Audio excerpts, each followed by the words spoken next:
Hey, it's Chuck. And I don't think he's going to throw the ball as much as he thinks he's going to throw the ball now that Chip Kelly's on board. And I'm happy about that. More quarterback. The truth is, Ryan Day has made a change philosophically, but it's none of those. You all know who wins. LSU is the drunkest fan base in the country. And welcome into Juckonbucks on a Monday. Some bad news. Air Apprentice Noland III, hitting the portal, and it really sucks, man. Last year, heading down the stretch, I remember Kyle McCord wasn't doing so hot. Definitely not a fan favorite. People weren't so super pleased with Devin Brown as moving forward, the way the quarterback room looked. And a whole lot of people were saying, just wait, Air Noland's coming. Air had a ton of pub, man. Air was an awesome recruit, a 4-star, top 10 quarterback in the country in the class of 2024, top 100 player nationally, and a fan favorite. Everybody liked him. A great young man, kind of a shy personality, but he was locked in that class of 2024, helped the staff recruit, never another visit anywhere else, comes from a great family. I know his dad. He's an awesome guy. His dad's a coach, so he's a coach's son. And when he came into the class, just locked it down. Julian Sayin, when Nick Saban ends up retiring, Julian Sayin was the quarterback in that class of 2024, and he decided he was going to hit the portal. And at the time, Bill O'Brien was the offensive coordinator for that 3-week spell at Ohio State. He had a relationship with Julian. Ryan Day also had a relationship with Julian. When Dylan Raiola, the first commit in that class, had decommitted, Ryan Day had kicked the tires, but Julian Sayin was locked into Alabama. So the Buckeyes had the Buckeye brass had a 2-day meeting, and Ryan Day decides in that 2 days, all right, we're going to bring him in. And at the time, I complimented him for that move. I thought that was a move that Ryan Day would not have made previously. He would not have taken him in over top of Aaron Noland in that class. It just doesn't seem like it was something that he really normally would have done in the past. And it represented to me kind of a change in how he was moving forward, along with the other changes that he was making, that he made in the offseason. So I complimented it. I knew it wasn't easy for him, and he actually did come out and say that he did have a difficult time with that. So he ends up bringing in Julian Sayin, and many people thought that right off the rip, Air was going to transfer out of the class. Well, Air stayed, and that was awesome. And then maybe we saw right off the rip, right, in spring practice, pictures and videos of the 4 quarterbacks on one side throwing, and Air off on the other side. And that normally would have been both freshmen off on the other side, but Julian Sayin was so advanced. We're talking about a kid who was like a savant, 7 years old, had a quarterback coach, was drawing up plays on a grease board in like 4th grade. In high school, he kept an iPad of all the defensive coordinators that he went against in the league. Just a total, sometimes you got someone with special skills, a special talent, and his arm is special. And then you got the motivation to do it too. He had both. He was just a different level of prospect. So the fact that he was able to get up there in the spring with Will and Devin and Lincoln was a credit to him. It wasn't a knock on Air. He was always going to be more advanced than anybody else just because of his upbringing. But maybe, 3 months ago, Bucknuts published an article saying that Air was going to leave. And it ended up being in like a gossip portion of their show, which it turned out, obviously not to be true, but his dad took exception with that. So I had Air's dad here on the show. And he set the record straight. Yes, Air was homesick. Anybody would be homesick in that situation, coming from Georgia up to Ohio, but he's never run from a competition in his life, and he won't be running here. And I don't think Air is running. I think that Ryan Day's style and Air's style are just not jiving. And I think that's become clear.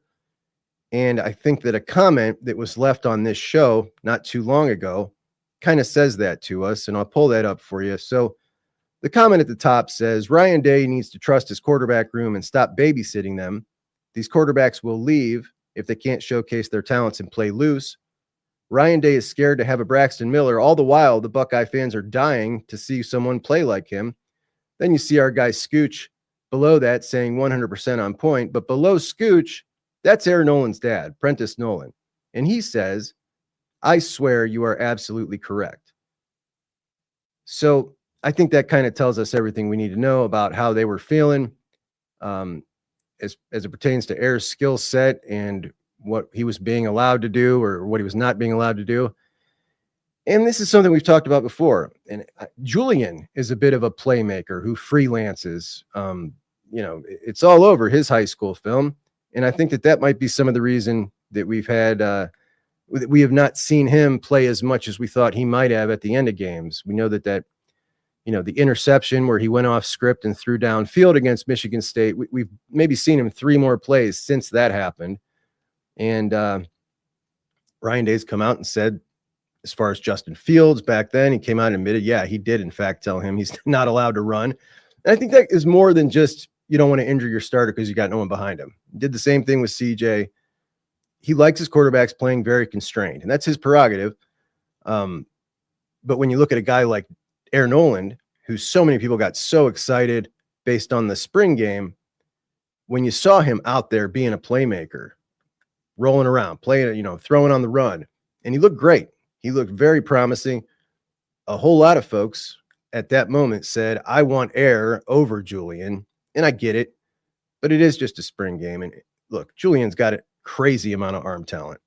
I think they both have the ability to be very successful college quarterbacks, but a lot of people jumped on Team Air after that spring game. The truth is, Air Noland was never going to be able to play like you saw in the spring game as a starting quarterback under Ryan Day. He's not letting his quarterback play like that. So Air is now gone. And what's it leave the Buckeyes with? Well, with Devin Brown gone, Will Howard gone, now Air gone. Next year, you got a quarterback room. Currently, Lincoln Keenholz, Julian Sayin, and Tavian St. Clair coming in, the true freshman. Does Lincoln Keenholz stay? We've been speculating about him for a while now. I'm not so sure. I think indications would say that he goes and finds a place to play elsewhere. We talked, Chris and I, on the show, I don't know, about a week and a half ago that we had both heard the Buckeyes were out for shopping for a starting caliber quarterback in the transfer portal to come in and either compete with Julian Sayin for the starting position or potentially a guy on the caliber that it's not going to be much of a competition at all. We had a competition this year, Will and Devin. I never thought it was much of a competition. I know a lot of you guys agree with me on that one. Will was always going to be the starter. But crappy news, man. The good thing about the transfer portal, there's a lot of good things, but one thing that I really like about the transfer portal is you get a guy like Air who comes in and realizes after a year that his skill set isn't really going to fit with the coach, and maybe he's going to be able to go play somewhere else, and he's able to go do that. And I enjoy when we see someone who can leave the program who we liked, who was all Buckeye and otherwise would have stayed forever, but things didn't work out. And then we get to go root for them on another team. The games that they go play in, these former guys that were Buckeyes that leave on good terms, they go play in other games somewhere else. I'm interested in that. Like, I want to watch that game now. So I think it's pretty cool. Air is certainly someone who I'll be rooting for throughout the rest of his career. Awesome kid, awesome family. I love him, and I think he's going to be really good. I do. I wish it was for the Bucks, but it won't be. And that's what we got. Let's bring you guys in and see what you guys have to say. Hello, everybody. How we doing? Daryl, good luck to Air. Absolutely, man. Everybody loves Air. No doubt about it. Tally says 0 additions in the portal so far, getting left behind. This has been a hot topic today. A lot of people not happy at the speed of that the Buckeyes are moving in with the transfer portal. The guys are coming off the board quick, and a lot of people are saying, well, they're in the playoffs. Listen, they got a whole recruiting staff handling this. Like, this is not like the coach is making all these calls. They're setting them up coaches are telling him, yeah, I would like that guy. Yeah, I would like that guy. Let's get him in here. It's not a hard process. They did have Josh Thompson, the tackle from Northwestern. He came in over the weekend. And my thought was, look, you don't let this guy leave without getting him in this class. Like, get him in, pay him what he asked for. Because here's the thing. They didn't spend the money on offensive linemen in the recruiting class. Like, you didn't spend it in 2025. So now you're here in the transfer portal. Now's the time to spend the money. And you don't want to throw around stupid money ever. But when you look at the safety they were after, Dylan Thieneman, who went out to Oregon and was going to come to Ohio State after that, he's not coming to Ohio State. He's signed right then and there. And that's kind of what I wanted to see them to do with Josh Thompson. However, he is going down to make some more visits, but he did get the crystal ball was 100% for Auburn, and now it's 50-50. So somebody heard something about his visit at Ohio State that made them feel better about it. Our man Johnny, what's up, buddy? How you doing? Glass City Buck. The Glass City, that's Toledo. The Glass City. Other than CJ, who has Day recruited and developed? Highly overhyped as a quarterback whisperer. I did a segment on this last week. Yeah, I think that he got kind of lucky early in his career with that quarterback whisperer title, and I do think he's done a hell of a job with Will this year. The Buck Vader thinks this is very disappointing news, and it is, man. Cody thought that Air would ride it out one more season. Sometimes I think the writing's just on the wall, and if you're 100% sure or 95% sure that you're just not going to jive with the system that the head coach runs, I think he probably made the better decision. When Stars Align says, sad to see him go without really getting a shot. Yeah, it is, man. It is. Billy McBride, our resident Duckeye. What's up, buddy? How you doing? Richie, think a lot of kids are transferring out. So last year, Ohio State had 25 guys transfer out of the program. When we look at schools that recruit like Ohio State, Texas last year had 25 guys transfer out of the program. Georgia had 24 guys transfer out of the program. So 25 was the sweet spot last year. When we look at Ohio State and Georgia and Texas this year, all in the playoffs, we haven't seen as many yet. Buckeyes just with, what is it, 4? Is it 5 now? Buckeyes with 5. By the way, the update on that is Gabe Powers will not be with the team for the playoffs. Ballard will not be with the team. Kojo Antwi, Devin Brown will be staying with the team. Air Noland, I can't imagine he'd be staying. They weren't even traveling Air. He wasn't on the travel roster. So for some reason, Kojo's staying, and we know Devin's staying, and they really wanted Devin to stay. So that's great. But Gabe Powers not staying. I thought that was interesting. I thought for sure that he would stay. But as far as a lot of kids transferring out, do we think there will be more than last year? I don't think there's going to be more than last year. I think there'll be less, and I think we're going to continue to see less because of the adjustment we're seeing in recruiting, right? When we look at Heartline's offensive line or Heartline's wide receiver recruiting this year, and we look at how they're adjusting, instead of just going after what Heartline would have done 5 years ago, I'm going to go get the 4 very best wide receivers in the country. That's when we would see 2 of those guys transfer out, right? Well, now you see him go, all right, I'm going to go get the 1 top dog. Then I'm going to get excellent evaluations on guys that aren't going to come in and demand playing time year 2, guys that are going to stay in the system. So as we see more years of those kind of classes with that style of recruiting piling up, pardon me, the more we see that, the less numbers we're going to see transferring out, in my opinion. That's my theory anyway. We'll see if it works out. Daryl says only 1 football, not surprised. It's true. Jordan, missing on recruits in your own state and missing out on quality transfer players. A lot of transfers, guys. We'll see. I mean, the bottom line is they know that they have to bring in these offensive linemen in the transfer portal. So we're going to see it, right? Like, there's no other way around it. We did hear today that Luke Montgomery is going to most likely start at left guard. So Luke making his very first start in a playoff game at left guard. I feel great for Luke. That's a young Buckeye I love. But man, that's a spot right there against that defensive line. That is a spot. Amari is not too happy.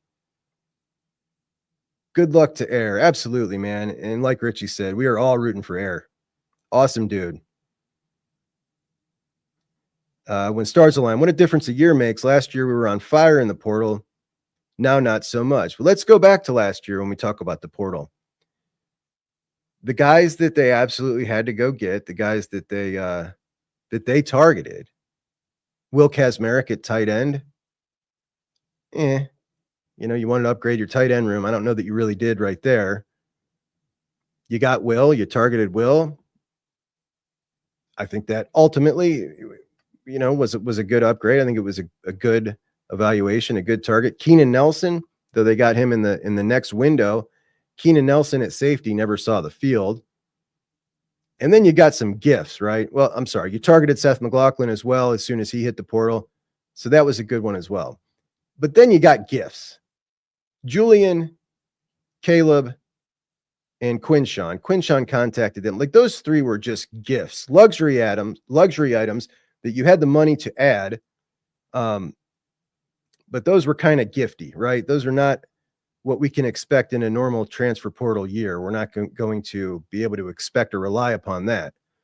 So if we take those guys out of the equation, it was kind of ho-hum. Tally heard a rumor that Jalen Monroe is being courted. Jalen Milroe. Jalen's and Jaden's are my hardest thing.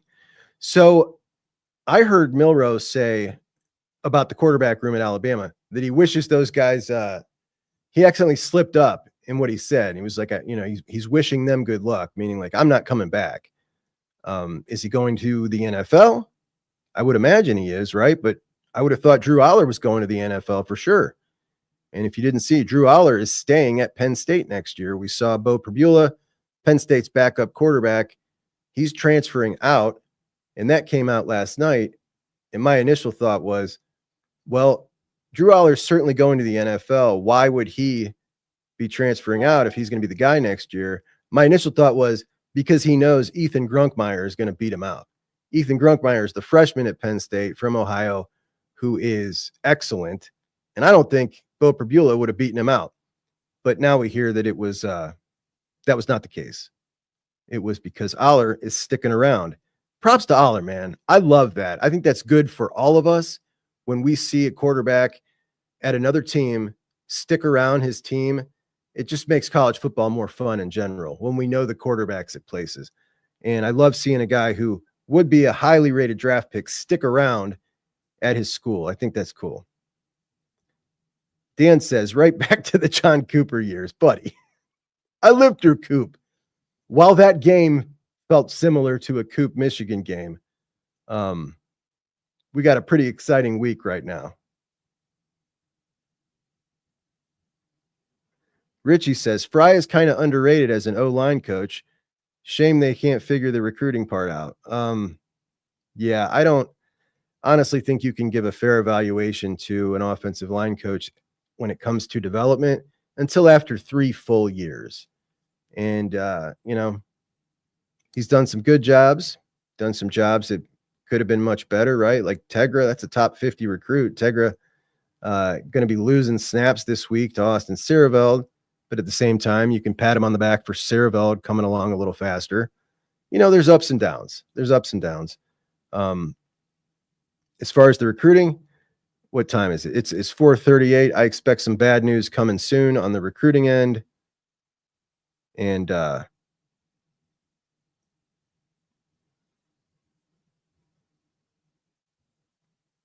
Vader says, any rumors on who we could get in the portal? Well, it seems to me that while the Buckeyes have cast, a large net looking for that starting running back, that Justice Haynes is not going to work out. So it's probably going to be the kid from USC that they're going to sign as the running back. And he's good. This kid averaged 7.4 yards a carry He's damn good. So that's pretty cool. Been good, brother. Been good. We've got everything's going good. Getting ready for Christmas here at the Juckonbucks studios. Mama's running around doing all her decorations. What's up? What's up, Willie D? Another of our Duck Eye buddies in the house. It is a bummer deal, man.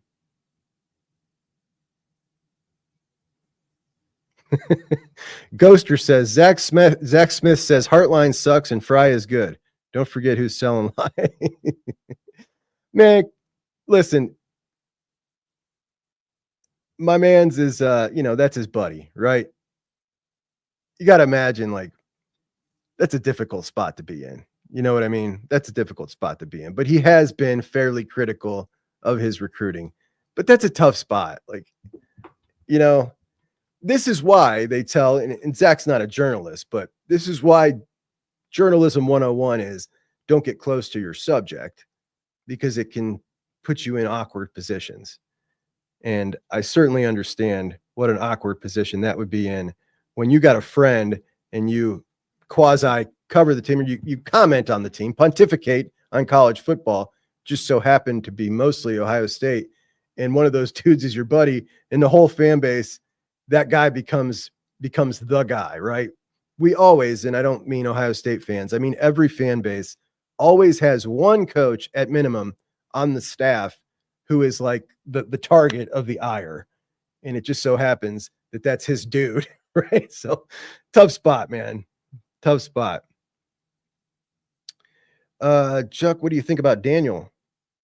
Which Daniel, buddy? Bobby Sneakers World. And Bobby, this is a lot of people's opinion. Liked Air Noland over Julian Sand. And I get it, man. It just kind of depends on what the quarterback or what the system's going to allow you to do.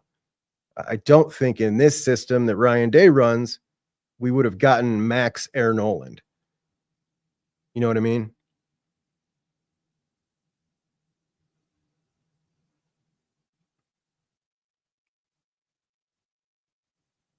So not just as far as Justice Haynes goes, but he's got some visits scheduled elsewhere. I believe he's going to South Carolina.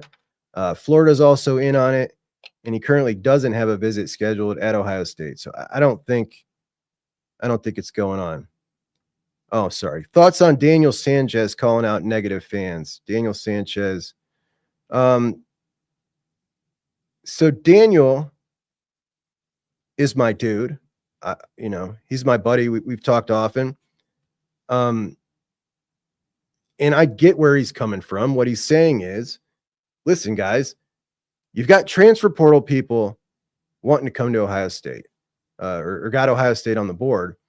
And they're out here on these Twitter streets looking at a bunch of people calling for the coach's head, saying the offensive line coach needs fired, right? We're trying to bring offensive linemen in, and you got people saying the offensive line coach needs fired. And I understand where he's coming from. Terrible look. But the bottom line is, you got people who have lived and died with this team all their lives.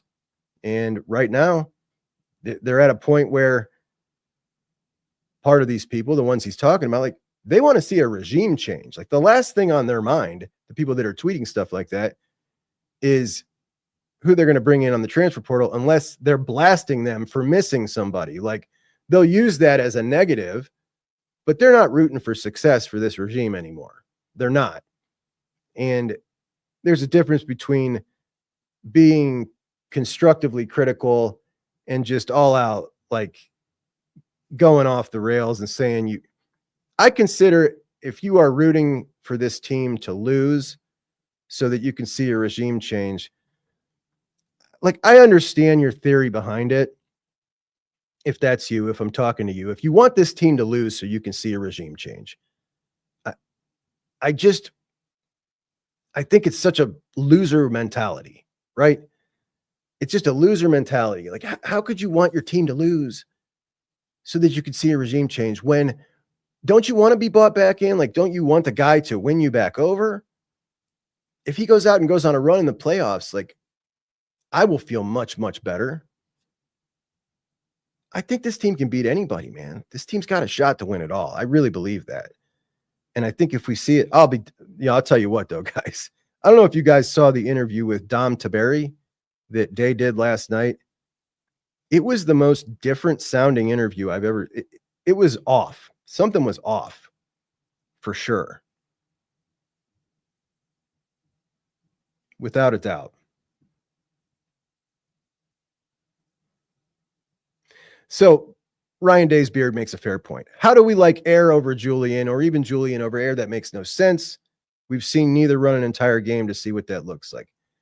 I mean, yeah, of course. We're going off the very, very limited knowledge that any of us has, and that's why I cautioned people early on to chill out about the spring game performance, right? Like,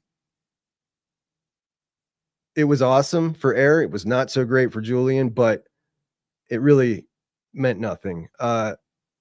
Mike says, any chance OSU calls Mateer from Washington State? Boy, I love that kid. He's awesome. He's awesome, but I don't think he's quite what they're looking for.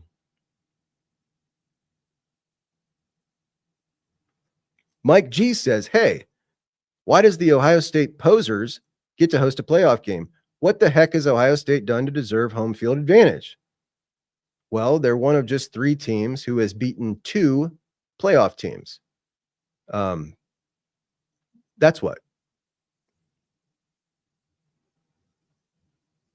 I don't know how else to say it. Who are you comparing them to that you think deserves home field advantage over them?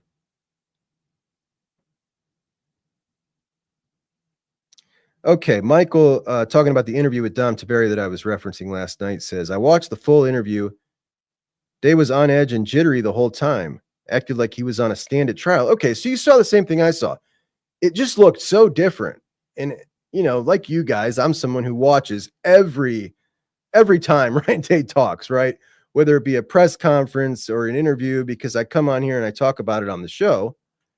And it looked so different to me. I watched it twice to make sure I wasn't crazy.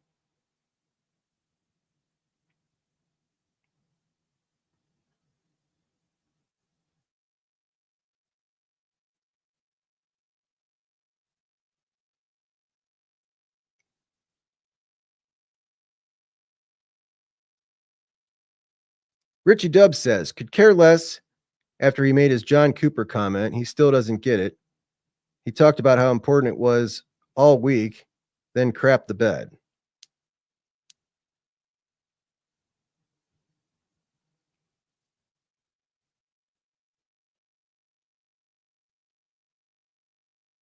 M. Smith thinks that Justin Fry is the issue with the team, nobody else. The rest of the staff is all good. Got a lot of great coaches on the staff.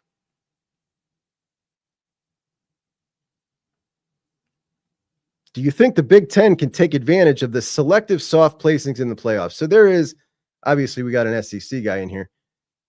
Do you think that having Oregon being lined up with Ohio State as their potential first matchup, should Ohio State win, is the way that you would orchestrate the playoff if you wanted the Big Ten to win the national championship? Do you think that's what you would do? Obviously, you would not. You would put them on opposite sides of the bracket, and Penn State wouldn't be the place that you gave the easy route to. You would choose Ohio State or you would choose Oregon to give the easiest road. So that's just a ridiculous talking point. Oh, our boy Swish thinks that even if Ryan Day wins the Natty, he's got to go. Yeah, I mean,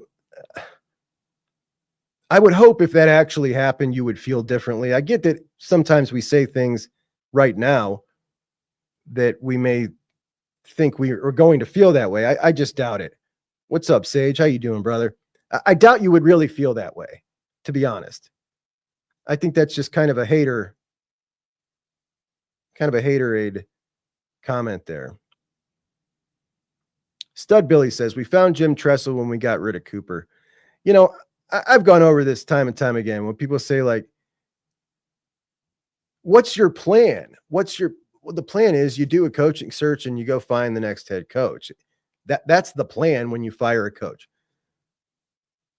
When you look around college football teams that have to do this, they don't do this by looking at the top 5 coaches in college football and saying, well, could we get him?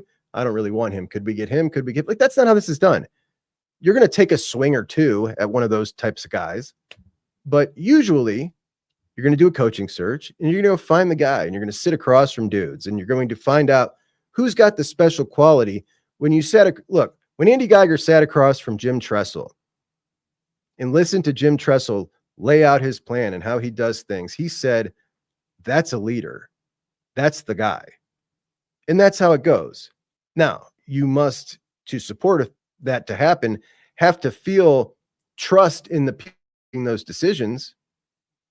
And I can totally understand if you don't have trust in those people making those decisions. You don't know anything about these guys yet when it comes to Carter and it comes to Bjork. You don't know anything about them yet. So very tough to have that kind of trust. So I get it, because you have to have trust. And then how bad are things, right? How bad are things for you that you're ready to roll the dice on that? Things have to be very bad for you to be able to say, okay, I'm going to roll the dice on that. And, for a lot of people, things aren't anywhere near that bad to roll the dice on the unknown. And I totally understand where they're coming from. Of course, we do see a lot of this. Like Don says, it's an Ohio thing, guys. A coach from Ohio really knows the meaning of the rivalry and convey it to the players. When we look at the history of Ohio State coaches, it's hard to disagree with that.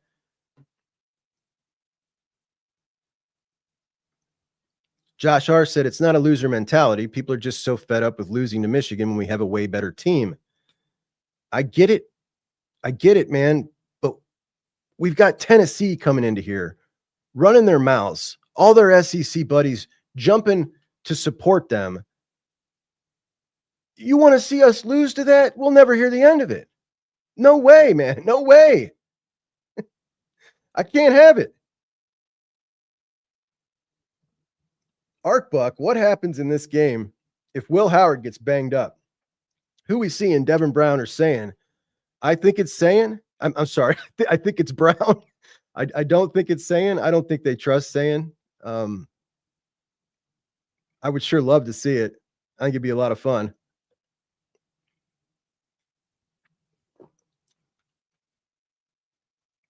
Are these the same people that were mad at Urban Meyer losing to Virginia Tech and winning a national title?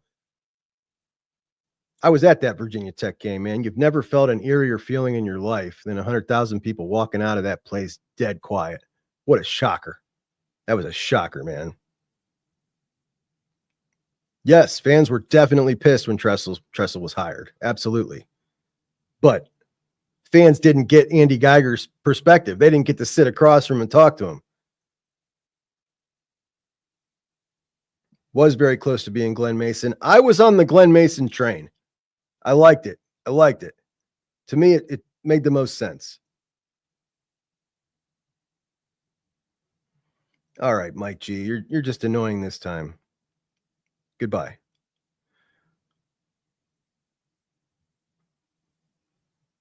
Fisher makes a great point. Even though the head coach isn't from Ohio, you got 3 former players on staff who are not, they're more than former players. When you look at Walt and you look at Hartline, their titles even, like, these dudes are the core of the coaching. So they're the top dogs. These are the guys the players love. So these guys definitely able to communicate that. And Laurinaitis is loved in the building as well by those players. So they're definitely getting what it means. RJ thinks it's going to be saying Brown hit the portal, screw him. He's a safety number for a quarterback. You could be right. But I do know that they really, really wanted him to stay.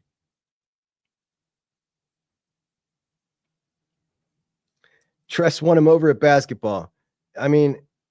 Obviously it was amazing because you saw Kurt Cignetti go to the well, and I was happy that Kurt Cignetti gave Tressel praise and did say that he, in fact, ripped that off from Tress when he did what he did. at his basketball. He said he ripped off the 310 days speech. It was so great. It was so clever. It was so perfect. It's an iconic piece of Ohio State football right there, you know? Awesome. So cool. The Vols fans, for the most part, have been pretty cool. They have been pretty cool. I haven't minded them at all. There's a couple that I get annoyed by the other SEC fans who are rooting for Tennessee, who are popping in and annoying us. Strayer says, just wanted to say, love the show. Keep up the great work, buddy. Thank you so much, man. I appreciate you, bro. You guys are awesome. Arcbuck says, go have a beer with Bumpy, Mike G. Bumpy, the most famous band Juckeye in Juckeye history. Bumpy got himself banned.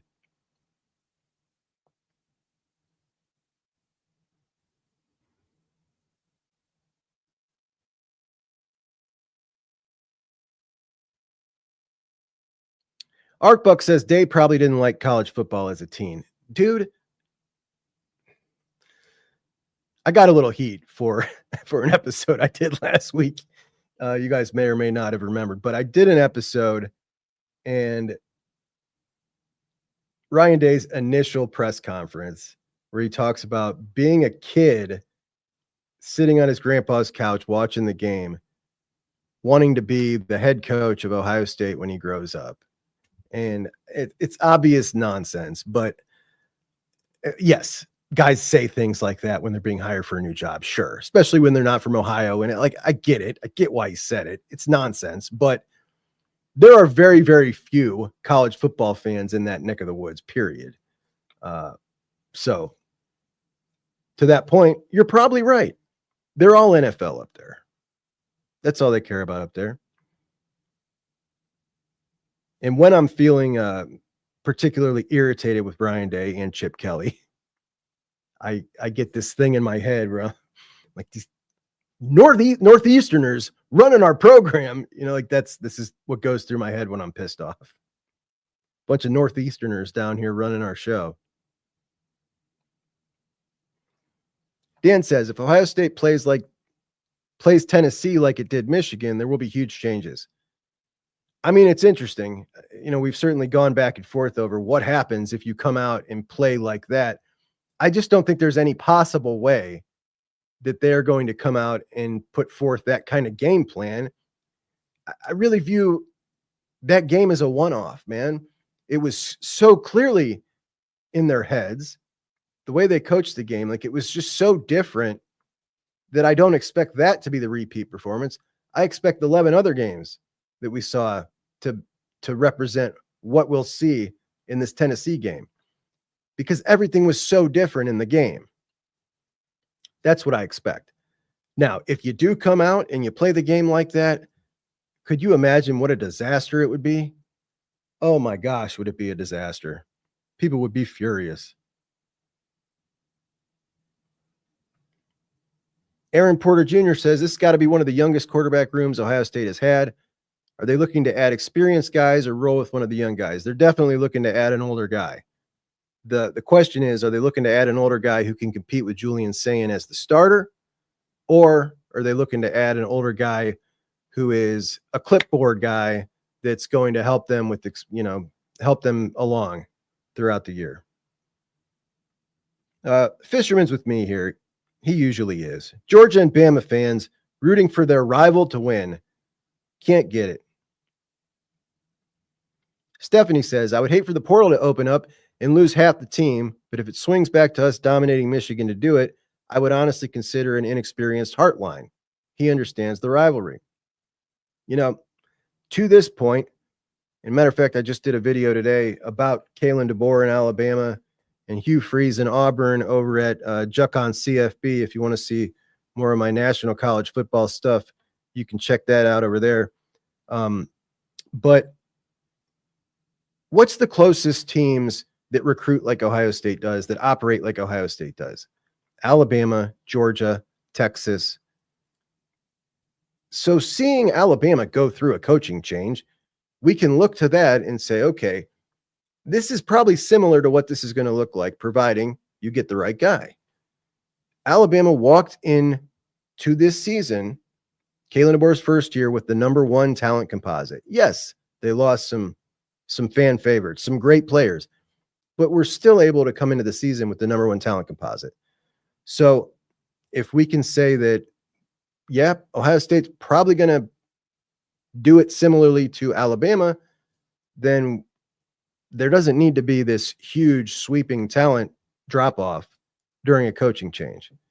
We've seen it. The blueprint's out there. They just did it. And anyway, I'm trying to be happy this week and talk about a football game, not about a change in a staff. You know what I mean? Dion McKissack. I played during the Cooper era, and Day did the same thing that Cooper did. We could feel Cooper shrivel and get tight, claim it was just another game, and it trickled down to us, just speaking from experience. Thank you for adding that experience, buddy. We appreciate your point of view on that.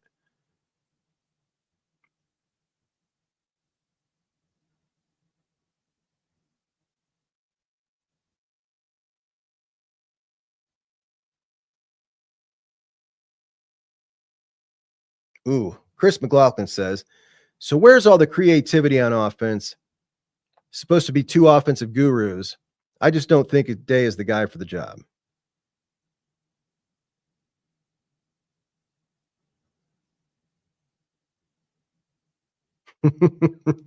Studley Budley thinks that they know. I have such a problem with Quinn E's last name, man. I don't know what. I've never been able to say it.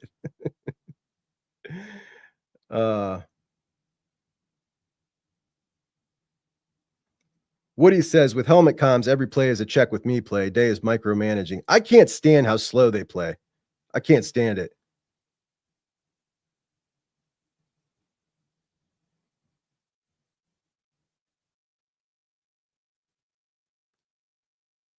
Buck Vader says, Juck, who's starting at O-line against Tennessee?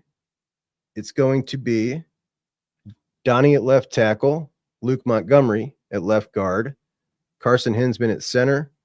Tegra and Austin are going to split reps at right guard, but I think Tegra will start and Fryer at right tackle. RDB thinks that Keenholz probably leaves soon.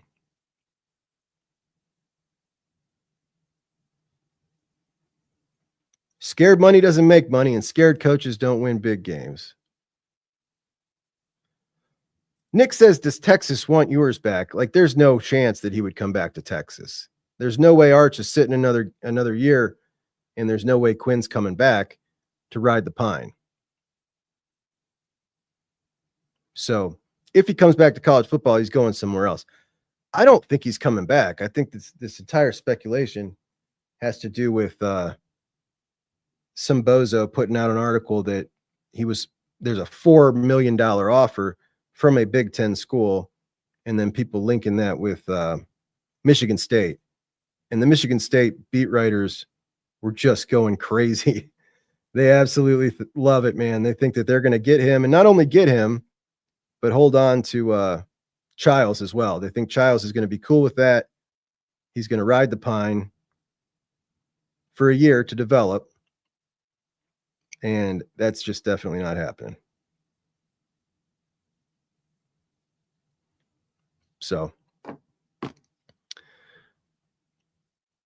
who do you think Ohio State grabs in the portal? They have to get someone at this point now. Man, I don't know. It's I think Quentin Joyner from USC, the running back, is someone that is most likely going to end up in this portal class. As far as the specific offensive linemen that they get, I just don't know. You know, we've seen guys linked to them. There's a couple guys coming and taking visits.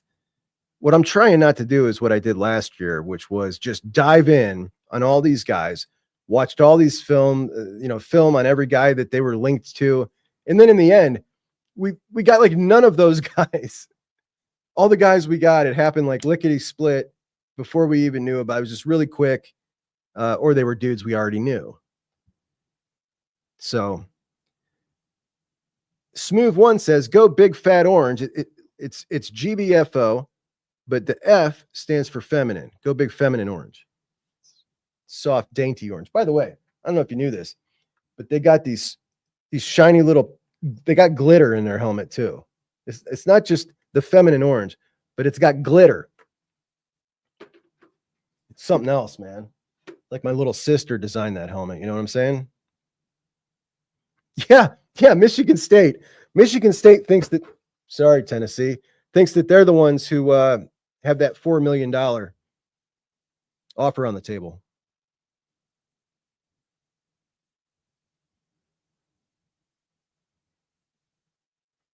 O-line numbers are definitely down.